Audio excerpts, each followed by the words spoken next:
सबके पास पहले भूगोल है पिंकी तुम्हारे पास, तो उसमें पढ़ लेना। क्या? अरे उस पे भूगोल लिखल होगा, ठीक है?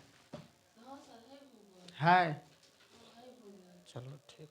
भारत भूमि एवं लोग होगा लिखल, है ना? चलो उससे देखो, पहले इसमें पहला चैप्टर हुआ स्थिति एवं विस्तार। उससे पहले ये समझ लो कि भाई स्थिति विस्तार से पहले ये क्या चीज है, इसे क्या कहते हैं रे? ग्लोब। यानी कि पृथ्वी के नमूना को हम लोग क्या कहते हैं? ग्लोब। जैसे आदमी का नमूना कर फोटो होता है ना रे, दिखा के कि देखो ऐसा आदमी होगा। अभी तो नमूनों भी फेल कर जाता है, इतना फोटो अति एडिटिंग वाला ऐप सब है ना, या मोबाइले का कैमरा है ना, कि गोरो कारियो आदमी को गोर कर देता है ना रे। एकदम आदमी इतना फोटो खींचता है ना कि मोबाइल का कैमरा जो है ना वो कहता होगा यार कैसा आदमी के हाथ में चले गए कि इतना फोटो ही खाली खींच। तो अब देखो ये जो है ना वो ये ग्लोब है, ये ऐसे जो है ये जो है, तो ये तो समझ गए कि उत्तरी ये ध्रुव है। क्या बोल रहे? आप जरा देख लेते हैं। ये पोल है, इसका क्या है? पोल है। 2 गो पोल है इसमें। कितने पोल है? 2 पोल है। कितने पोल है? 2 पोल है। ऊपरी वाले भाग को हम लोग कहते हैं नॉर्थ पोल। कौन पोल कहते हैं? North pole. और निचली वाले को क्या कहते हैं? साउथ पोल।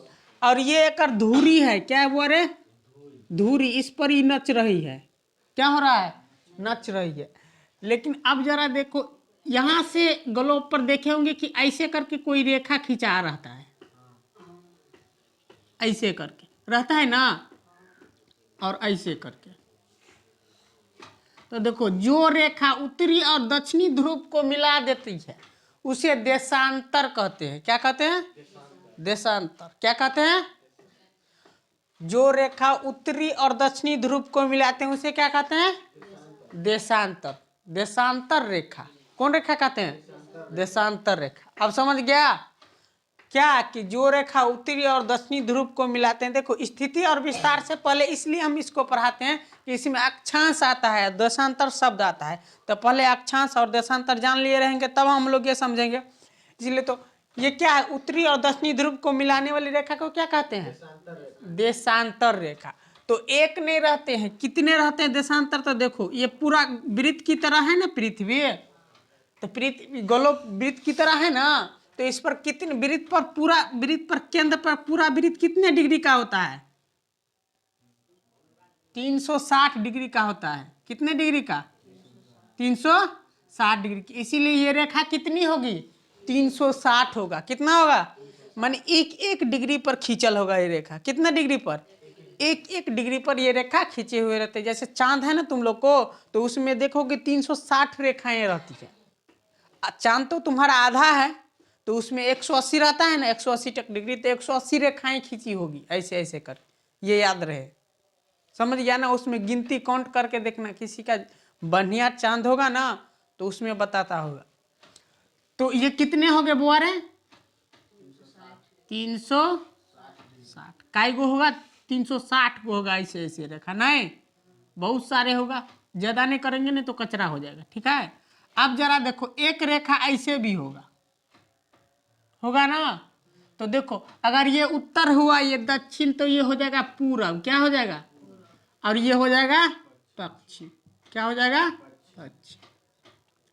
अब जरा देखो ये पश्चिम से खींच रहे हैं ना पूरब की ओर, पश्चिम से पूरब की ओर खींच रहे हैं, तो देखो गोल हो रहा है। अगर ऐसे करेंगे तो ये वृत्त बन जाएगा। क्या बन जाएगा? इसीलिए इस रेखा का नाम है अक्षांश वृत्त। क्या नाम है? कौन नाम है? अक्षांश वृत्त। माने पश्चिम से पूरब की ओर ग्लोब पर खींची गई रेखा को क्या कहते हैं? अक्षांश वृत्त। तो ये रेखाएं पृथ्वी पर काल्पनिक है, खींचा नहीं गया है। क्या है? कौन रेखा है? काल्पनिक है, खींचे नहीं गए हैं, काल्पनिक है। अब समझा बात को? चलो तो अब ये होगा, ये कितने होगा? तो ये भी होगा 360। कितना होगा बुआ? अब कभी ना कभी तो कोई ना कोई तो बीच से गुजर जाएगा, तो समझो ये बीच से गुजर गया। समझ गया? तो जो रेखा, जो अक्षांश वृत्त पृथ्वी को 2 बराबर भागों में बांट देती है, या ग्लोब को, समझ गया ना, उसे कहते हैं भूमध्य रेखा। क्या कहते हैं? भू माने क्या होता है? भूमि। भू माने क्या होता है? भूमि। अब मध्य माने बीच। मध्य माने क्या होता है? बीच, तो इस रेखा को क्या कहेंगे? भूमध्य रेखा। इसी रेखा का दूसरा नाम होता है विषुवत रेखा। क्या नाम होता है? विषुवत रेखा। क्या नाम रेखा, कौन रेखा नाम होता है? विषुवत रेखा। अब समझा बात को? हम लोग समझ गए बात को कि जो अक्षांश वृत्त पृथ्वी के बीच से गुजर जाता है उसे हम लोग क्या कहते हैं? विषुवत रेखा। विषुवत रेखा के आधार पर ही हम लोग कर्क और मकर रेखा निकालेंगे। अभी मकर संक्रांति अब होने वाला है ना, 14 जनवरी को होगा ना, जिसको तिला संक्रांत कहते हैं। लोग पतंग उतंग उड़ाते हैं उसी में, समझ गया ना। तो वो जो है ना धीरे धीरे पहल अभी जो है ना कर्क रेखा पर पड़ रहा है कथी? सूरज का प्रकाश। आज 14 जनवरी के बाद सूरज के प्रकाश की किरणें धीरे धीरे मकर रेखा पर पड़ने लगेगी, इसीलिए ठंड गर्मी आने लगेगा, इसीलिए उसका नाम है मकर संक्रांति। समझ गया ना? पढ़ाएंगे, इसी में पढ़ाएंगे गलोब पार कहीं कर्क रेखा और मकर रेखा। इस रेखा से विषुवत रेखा से सारे 22 डिग्री ऊपर जाओगे ना तो कर्क होगा, ठीक है ना। 22 डिग्री नीचे तो वही मकर होता है। समझ गया? ऐसा सारा चीज हम लोग पढ़ेंगे। समझ गया ना बात को? तो ये हो गया। तो अब समझ गया क्या कि उत्तरी और दक्षिणी ध्रुव को मिलाने वाले रेखा को देशांतर रेखा क्या कहते हैं? अब पश्चिम से पूरब की ओर गलोब पर खींची गई अनेक रेखाओं को क्या कहते हैं हम लोग? अक्षांश वृत्त। क्या कहते हैं? और जो अक्षांश वृत्त पृथ्वी के बीच से गुजर जाते हैं उसे क्या कहते हैं? विषुवत रेखा या भूमध्य रेखा। क्या कहते हैं? भूमध्य रेखा। समझ गया बात को? अब देखो भूमध्य रेखा के बीच जो भी स्थान हो पड़ता है ना बुआ, वहाँ का आदमी बड़ा अति होता है। क्या कहते हैं? ये विषुवत रेखा से थोड़ा ऊपर तक, ठीक है ना, ऊपर तक के रेखा में कर्क और मकर पढ़ेंगे। नीचे और ऊपर करके वहाँ का जो क्षेत्र के आदमी सब पड़ता है ना, बड़ा कारी खोइझा होता है, इसीलिए तमिलनाडु क्षेत्र पड़ता है उधर, तो उधर का आदमी बहुत मंगरेला की तरह काली होता है। समझ गया? बाद में पढ़ाएंगे। अब हम लोग भारत के बारे में पढ़ते हैं। तो भारत क्या है बुआ? एक बहुत विशाल देश है। क्या है? भारत क्या है? बहुत विशाल देश है। इसकी उत्तर और दक्षिण से सीमा की लंबाई जो है ना, हमारे देश की जो है ना, कश्मीर से कन्याकुमारी तक की लंबाई जो है 3200 किलोमीटर। कितना है? 3200 की, माने कश्मीर इधर उत्तर में है, ठीक है ना, उत्तर में कश्मीर है, तो कश्मीर से लेकर के और कन्याकुमारी जो अंतिम बिंदु है हमारा भारत का, समझ गया ना, रामेश्वरम वही स्थान है, कन्याकुमारी समुद्र में है, समुद्र के किनारे पर है, यानी कि यहाँ भारत खत्म होता है और कुछ पानी के भी है, इसके बाद एक स्थान है उसी का नाम है कन्याकुमारी, वहाँ खत्म हो जाता है भारत। समझ गया? इसके बाद वहाँ से देखो एक सागर का शुरू होता है, उस सागर का नाम भारत के नाम पर ही रखा गया है। क्या नाम है उसके, जानते हो? नहीं, हिंद महासागर। क्या नाम है? तो हिंद इसी देश को कहते हैं और उस इसी देश के नाम पर उसका नाम रखा गया। तो एक सागर का भी नाम रखा गया है हिंदुस्तान के नाम पे। समझ गया? हम लोग बहुत भाग्यशाली है कि भारत जैसे देश में रहते हैं। सब लोग अपने अपने हिसाब से भाग्यशाली है जो जिस देश में पैदा हुए हैं, जिस भूखंड में पैदा हुए हैं। सबका देश अच्छा है, सबका धर्म अच्छा है, अपने हिसाब से अपन जो भी काम करता है। तो जिसको जो मानना हो, किसी को इस्लाम मानना है तो बढ़िया है, किसी को चाइना में रहना अच्छा लगता है, किसी को यूरोप में रहना अच्छा लगता है, यूरोप के बहुत सारे देश है उसमें रहना अच्छा लगता है, किसी को जो है ना अमेरिका में अच्छा लगता है। तो जहाँ अच्छा लगता है, जिसको जहाँ जन्मभूमि है वही अच्छा है। ये नहीं कि वो खराब है, हम ही अच्छे हैं, केवल सब अच्छा है, ऐसा भावना लेके चले। तो समझ गया? कन्याकुमारी से कश्मीर से कन्याकुमारी तक कितनी है? 3200 किलोमीटर। और इसके बाद है समुद्री तट इधर से लेकर के, और म्यांमार इधर है। पढ़ाएंगे भारत का मानचित्र पढ़ा के, म्यांमार इधर होता है। तो समुद्री तट इधर है, हम लोग पश्चिम की ओर मुँह करके अभी खड़े हैं, तो इधर है। तो इधर समुद्री तट है, माने अरब सागर। क्या नाम है? अरब सागर से लेकर के म्यांमार के सीमा तक, वहाँ तक की लंबाई 3000 किलोमीटर है। कितने हैं? 3000 किलोमीटर है। भारत एशिया के महादेशों के दक्षिण भाग में स्थित है। भारत एशिया महादेश के किस भाग में स्थित है बुआ रे? दक्षिण भाग में। 7 गो महादेश है ना, तो दक्षिण भाग में भारत स्थित है। अब समझ गया किस भाग में स्थित है एशिया महादेश के? दक्षिण भाग में स्थित है। लिख ले है स्थिति एवं विस्तार। तो कहाँ से कहाँ तक विस्तार है ये समझेंगे, स्थिति कहाँ तक है। तो एशिया महादेश के दक्षिण भाग में भारत क्या है, स्थित है। समझ गया किस भाग में स्थित है। तो यहाँ हमने लिखे, लिख दे। चलो, भारत एशिया महादेश के दक्षिण भाग में स्थित है। किस भाग में स्थित है बाबू रे, दक्षिण भाग में स्थित है।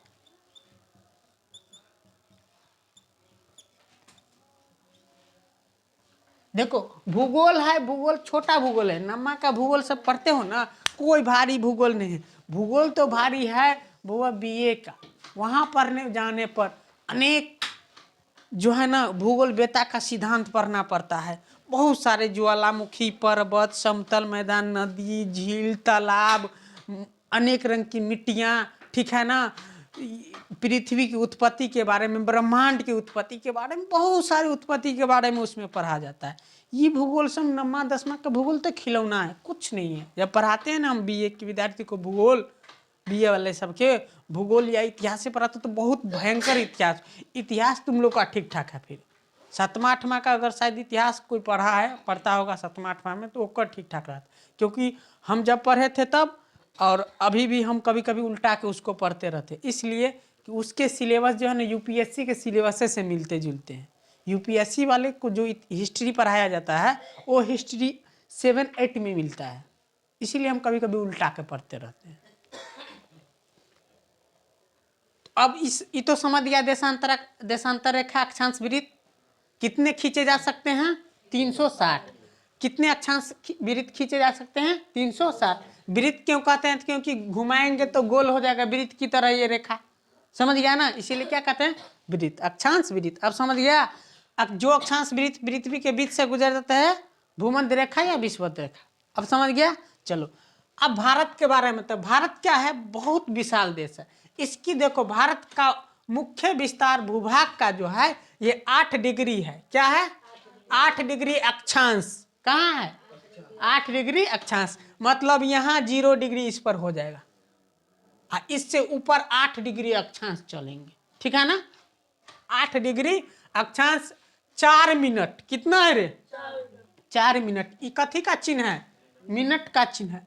उत्तर से 37 डिग्री 6 मिनट उत्तर अक्षांश तक, उत्तरी अक्षांश तक। माने अगर पृथ्वी के बीच में अगर ये रेखा अगर आ जाए तो 0 हो गया ना 0, तो यहाँ इधर नीचे वाले भाग कहते हैं, समझ गया। कितने, 8 डिग्री 4 मिनट से 37 डिग्री 6 मिनट उत्तर अक्षांश तक। कौन अक्षांश तक, तो ये वाला भाग हो गया दक्षिण, ऊपर वाला भाग क्या हो गया, उत्तर। तो मतलब ऊपर चलो, नीचे नहीं आना है। कहाँ नहीं, नीचे नहीं आना है, कहाँ जाना है, ऊपर, माने इधर। समझ गया, इसका विस्तार है, समझा। ग्लोब में देखोगे तो भारत इधर पड़ता है, इतने ही दूर में, समझ गया।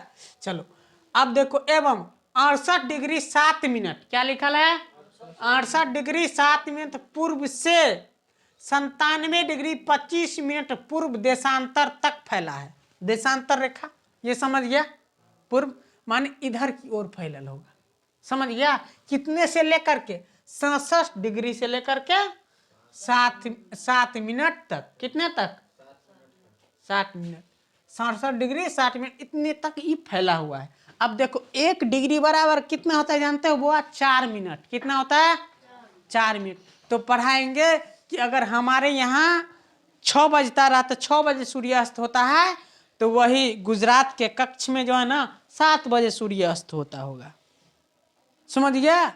हाँ, असम में, असम है ना, असम में अगर सूर्य उदय हो रहा है 6 बजे, तो वही सूर्य उदय कब दिखाई देगा, यहाँ गुजरात में 7 बजे, 7:20 में। कितने में हुआ, 7:20 में।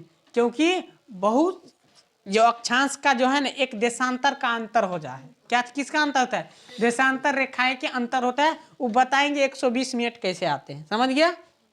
चलो अब देखो, भारत का क्षेत्रफल 32.8 लाख वर्ग किलोमीटर है। कितने हैं भारत का क्षेत्रफल बाबू रे, 32.8 लाख वर्ग किलोमीटर में फैलल है ये भारत।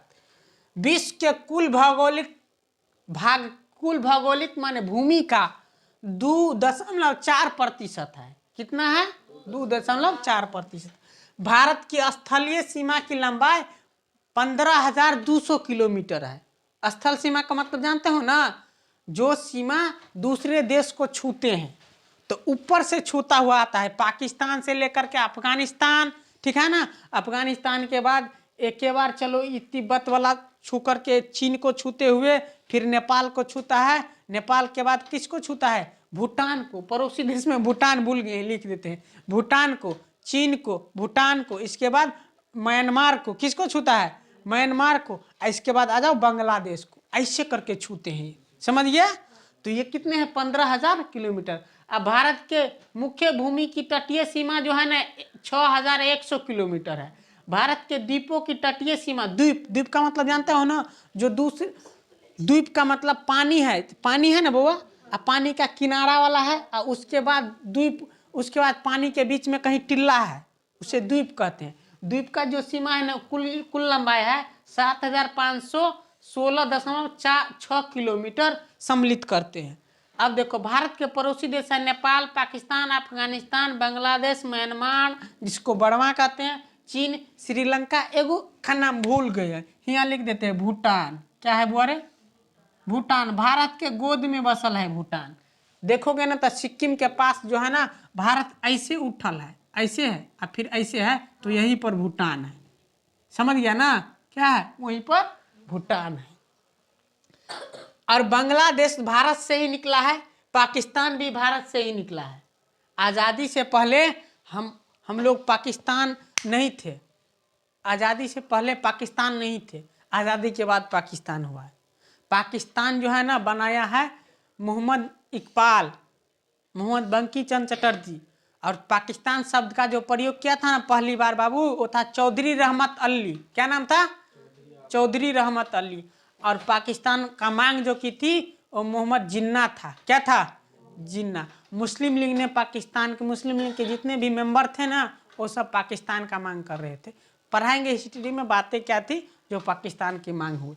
क्योंकि कान भरा, देखो जहर पीता है तो एक बार मरता है, लेकिन किसी के द्वारा सुने गए बात का जो कान में जो जहर जैसा जो पिलाता है कोई दूसरा आदमी, वो बड़ा खराब होता है। वही पिला दिया था अंग्रेज ने मुसलमान को, इसीलिए पाकिस्तान बन गया। वो लोग बोल रहा था कि आज़ाद होगा ना तो हिंदू का देश है, तुम लोग को इक्को रत्ती नहीं देखेगा, तुम लोग को आज़ादी नहीं मिलेगा, तुम लोग को समानता नहीं मिलेगा, तुम लोग को बंधुता की दृष्टि से नहीं देखेगा, ये लोग खराब दृष्टि से। लेकिन ऐसा होता है, देखो आज मुस्लिम भी पुलिस है, मुस्लिम भी मास्टर है, हर चीज़ है, कोई है भेदभाव नहीं है। इसीलिए हमारे भारत क्या है? धर्मनिरपेक्ष राज्य है। क्या है? धर्मनिरपेक्ष, किसी धर्म को प्रधानता नहीं दी गई है। तो ऐसा बना के हमारे भारत को रखा गया है। अब भारत एशिया के दक्षिण भाग में स्थित है। समझ गया? समझा ना बाबू रे? चलो अब भारत जो है ना विश्व के कईमा देश में आता है, वो जरा देख लेते हैं हम लोग। भारत विश्व के 7 बड़े देशों में से एक है। सबसे बड़ा देश कौन है विश्व का? अरे वो तो महादेश है, देश रूस। देखो 7 को भारत को जोड़ोगे ना तो एगो रूस बनेगा। रूस में एक तरफ दिन होता है तो एक तरफ रात, इतना बड़ा देश है। समझा ना? क्या होता है? रूस में एक तरफ दिन हो गया रहता है तो दूसरी तरफ देश में रात होता रहता है। समझ गया? इतना बड़ा देश है रूस। और रूस के प्रधानमंत्री अभी कौन है? Vladimir Putin. पुतिन है ना, वही ना रे? कौन है? पुतिन है। अब देखो इसके बाद सबसे बड़ा कौन देश है? रूस। इसके बाद है कनाडा। कौन है?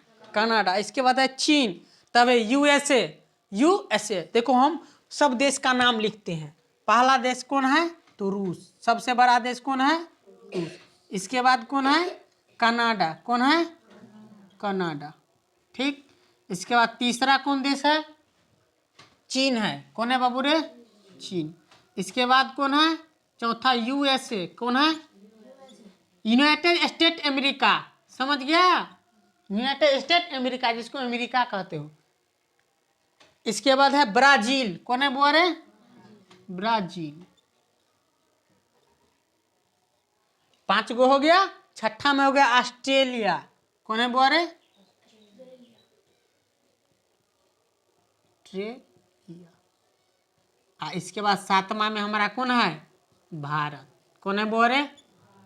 तो पूछेगा भौगोलिक दृष्टिकोण से भारत का कैमा स्थान है? तो 7वां। कैमा है? 7वां। जनसंख्या दृष्टिकोण से भारत का कैमा स्थान है? दूसरा। लेकिन अब जो जनगणना होगा ना तो लगता है पहला हो जाएगा। क्या हो जाएगा? पहला हो जाएगा। अरे सरकार इतना करता है कि देखो, छोटा परिवार सुखी का परिवार, हम दो हमारे दो, ऐसे ऐसे नाराएं लगवाते हैं, लेकिन कोई नहीं सुधरने वाला है। ये पुरुष प्रधान के चक्कर में ऐसा होता है। भारत में क्या है? पुरुष प्रधानता है ना रे। अगर किसी को 2-4 बेटियां ही हो गई है ना, अब पुत्र नहीं ना हुआ है, लड़का नहीं ना हुआ है ना, तो उस दंपति को जो है ना, ओकर हस्बैंड भी और सास भी बार बार खोचारता रहेगा। समझ गया ना? यानी अनाप शब्द से संबोधित करता रहो। क्या हो गया अगर बेटी हो गया तो?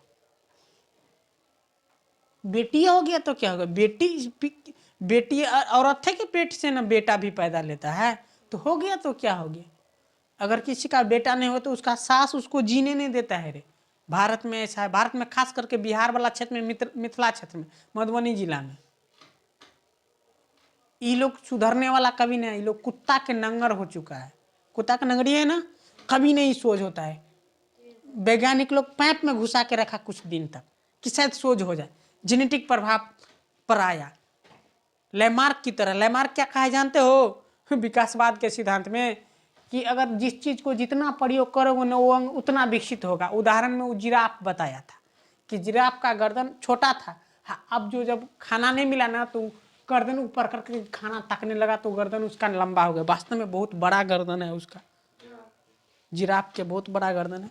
तो वो विकासवाद के सिद्धांत है, पढ़ाएंगे विकासवाद बाद में, ठीक है। तो अब बोलो कि अगर ये लोग कुत्ता के नगरी को जब वैज्ञानिक ने सुधार पाया तो ये आदमी सब सुधर, दुनिया का सब आदमी सुधर जाएगा, मिथिला का आदमी कभी नहीं सुधरेगा। ई ससुरा लोग कौन कौन चीज के लिए लड़ेगा जानते हो? एक रत्ती जमीन के लिए लड़ेगा। काहे आ गया? थोड़ा ईटा काहे बढ़ गया? थोड़ा धागा इधर काहे हो गया?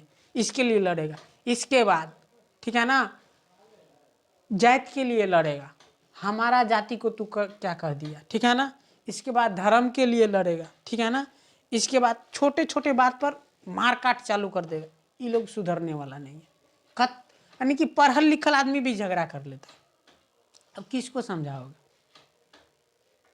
जात के लिए लड़ेगा, टोला के लिए कि हमारा टोला वाला आदमी को फलनामा टोला वाला काहे गाली दिया रे, इसके लिए भी लड़ रहे थे। अब बताओ ये कौन बात हुआ?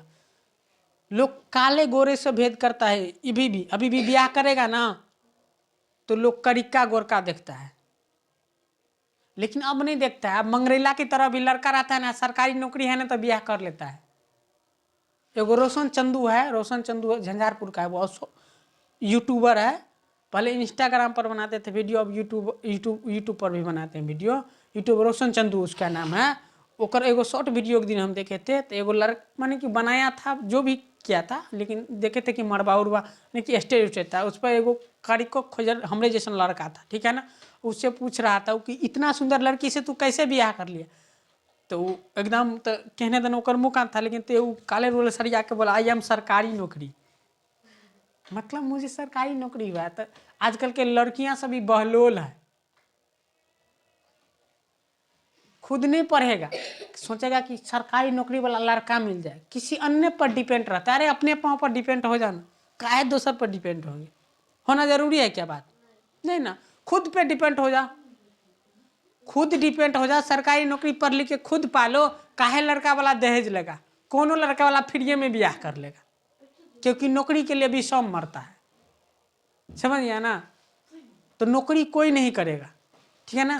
खास के लड़की सब कहेगा कैसे जाएंगे बाहर पढ़ने के लिए, लोग क्या सोचेंगे, फलामा का बेटी इतनी बड़ी हो गई अभी तक शादी नहीं हुआ है, मेरे माँ बाप को इज्जत नीलाम हो जाएगा। अरे बुर्ज खलीफा की तरह इज्जत है, पगड़ी है, बोलेगा पगड़ी नष्ट हो गया। बुर्ज खलीफा वाला पगड़ी रखा है। बुर्ज खलीफा जो एगो अथी है, क्या कहते हैं, इमारत दुनिया की उतनी बड़ा पगड़ी है जो नष्ट हो जाएगा। अरे लोग बोलते हैं तो बोलने दो, अपना काम करते रहो। सो नहीं सोचेगा लड़कियां सब। गार्जियन तो एक नंबर का कमीना है मिथिला क्षेत्र का। एक रति होता नहीं है, 14-16 वर्ष में 18 वर्ष पूर्ण नहीं देता है, ब्याह कर देता है। ऐसा सब है। लड़कियों सब लोल है, ठीक है ना, पढ़ेगा लिखे नहीं, खाली लोल को रंगने में रहेगा, हिप्पी को काट के एगो लटकैले रहेगा, ठीक है ना। कहीं जाएगा, मार्केट जाएगा तो एकदम लोल पर एकदम पुट्टी पाट्टी चढ़ा देगा, मुंह पर आराम से ठोर को रंग देगा। अरे भाई, ठोर जो है ना, कुमार लड़की को रंगना शोभा नहीं देता है। बियाहल रंगता है तो अच्छा लगता है, कुमार नहीं रंग सकते हो। कहीं कोनो फैंसन उंसन हुआ ठीक बात है, कुमार को रंगना उचित बात नहीं लगता है, ठीक है। दूसरी बात, एकदम हिप्पी काट लेगा, एकदम लड़काता रहेगा, पता नहीं भाई ये कौन बात स्टाइल हो गया। अब जाएगा तो अगर ड्रेस भी अजीब तरीका से पहनेगा, ड्रेस खराब पहनेगा तो लोग कमेंट करबे करेगा।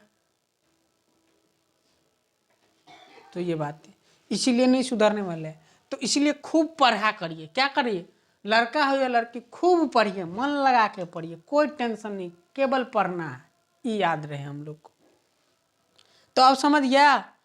तो विश्व कौन सबसे बड़ा देश है? रूस, कनाडा, चीन, यूएसए, यूनाइटेड स्टेट अमेरिका, 13 गो स्टेट मिलके बनाया है आज़ाद होने के बाद। इंग्लैंड का उपनिवेश कॉलोनी वो भी था, मानी कि उपनिवेश था, जैसे भारत थे। ब्राजील, ऑस्ट्रेलिया, भारत विश्व के 7वां बड़ा देश है। क्या कौन है? 7वां बड़ा देश है। किस दृष्टि से? तो क्षेत्रफल के दृष्टि से, लेकिन जनसंख्या के दृष्टि से दूसरा हो गया था। 11 में जनगणना हुआ था तब, 2011 में। लेकिन अब जो जनगणना होगा ना, तो लगता है एक के बार नंबर 1 पे चला जाएगा। अब इससे आगे अगला दिन पढ़ाएंगे, ठीक है।